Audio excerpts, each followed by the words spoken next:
he's feeling good. He's been working really hard and getting himself, in I think really, really good shape.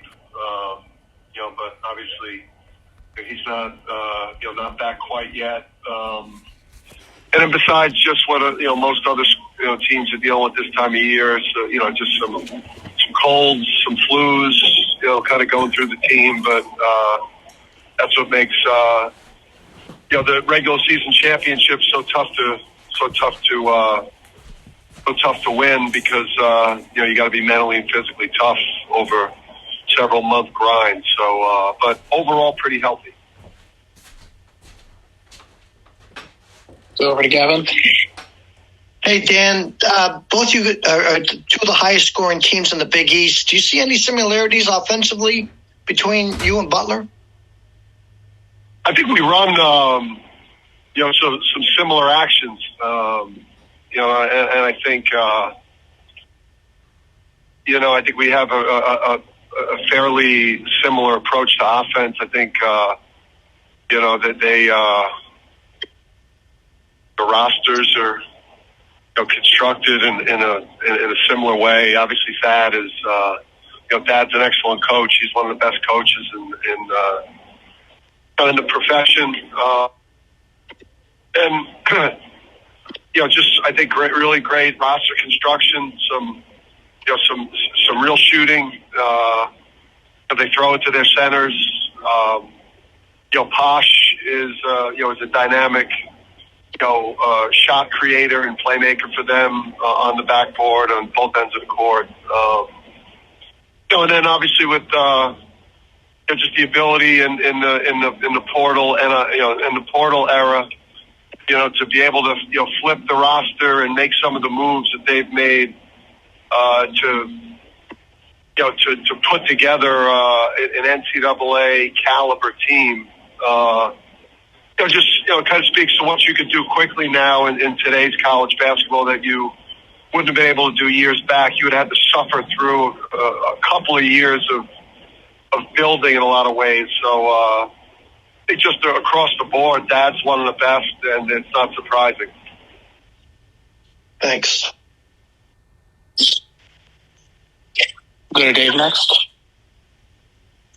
Hey, Dan, you mentioned Posh. Obviously, you're familiar with him. And what do you think he's added and brought to their team? And how tough is he to play on both sides of the ball, really?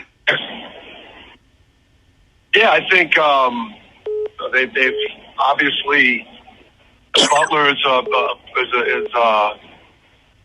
Butler's a proud program, and Butlers they had a recent history under several coaches where they were a Gonzaga level program, a national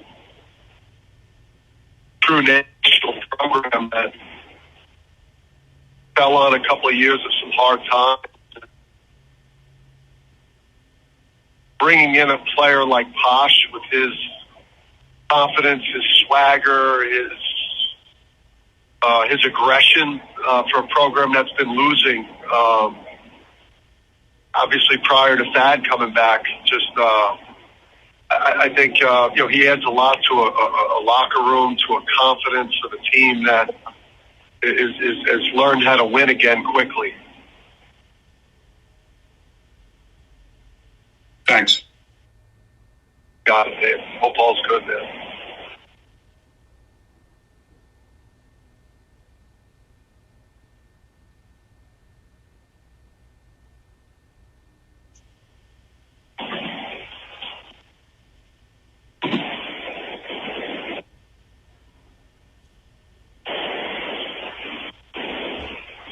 And how good can Steph Castles be offensively? And is it more limited to transition, or have you seen his shot getting better in practice?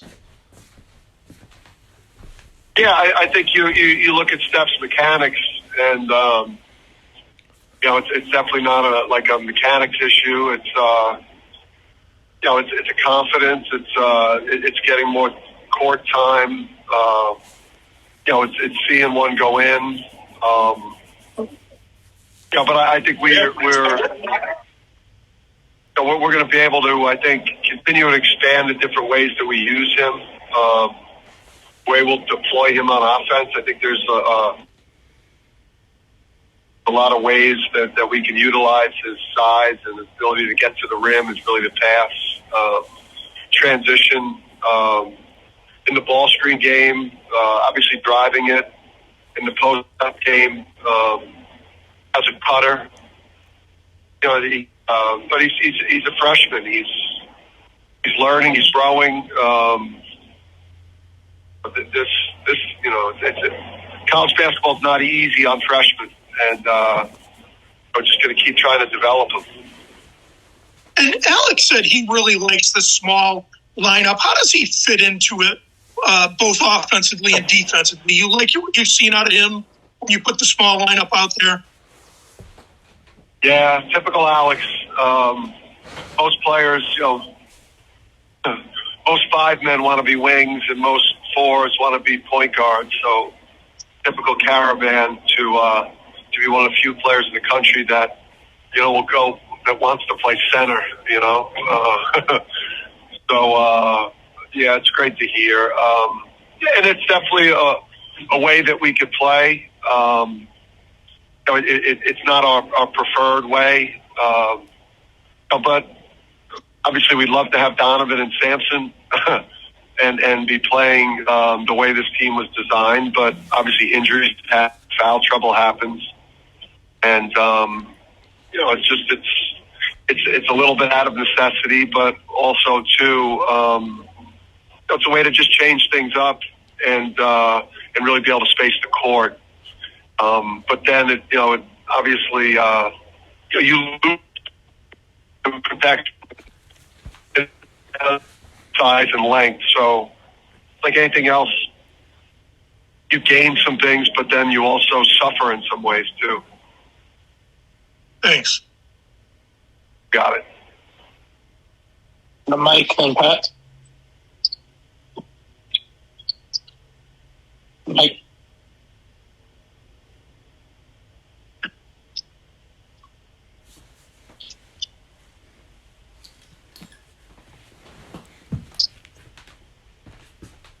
Hey, Mike. Hey.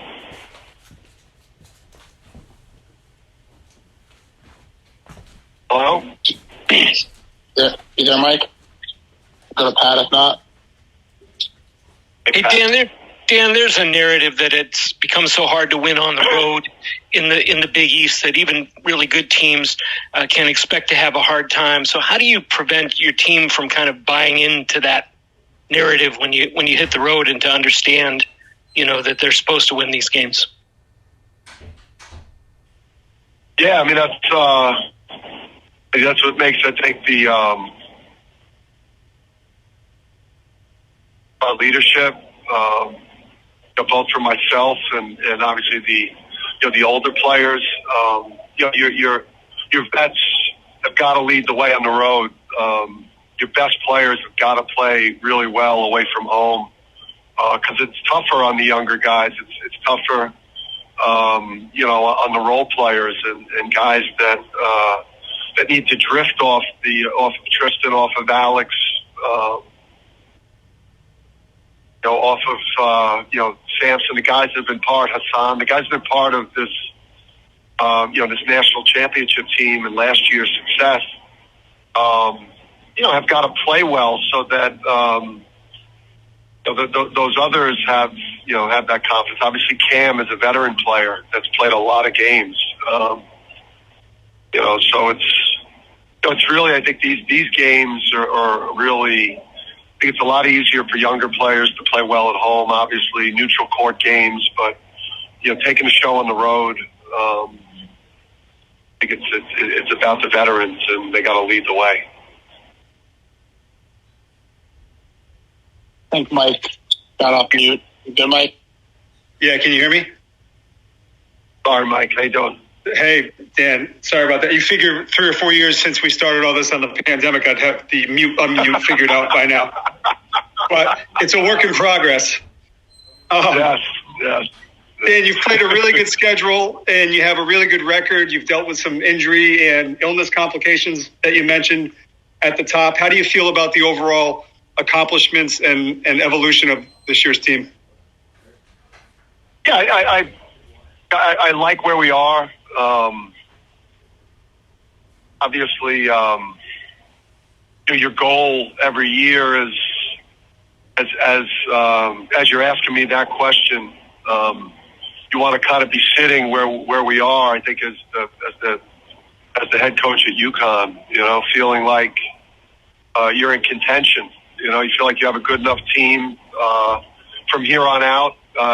If we could get healthy, stay healthy, keep getting better, that we're in contention for things in the Big East, that we're in contention for things potentially, on a national scale that way too.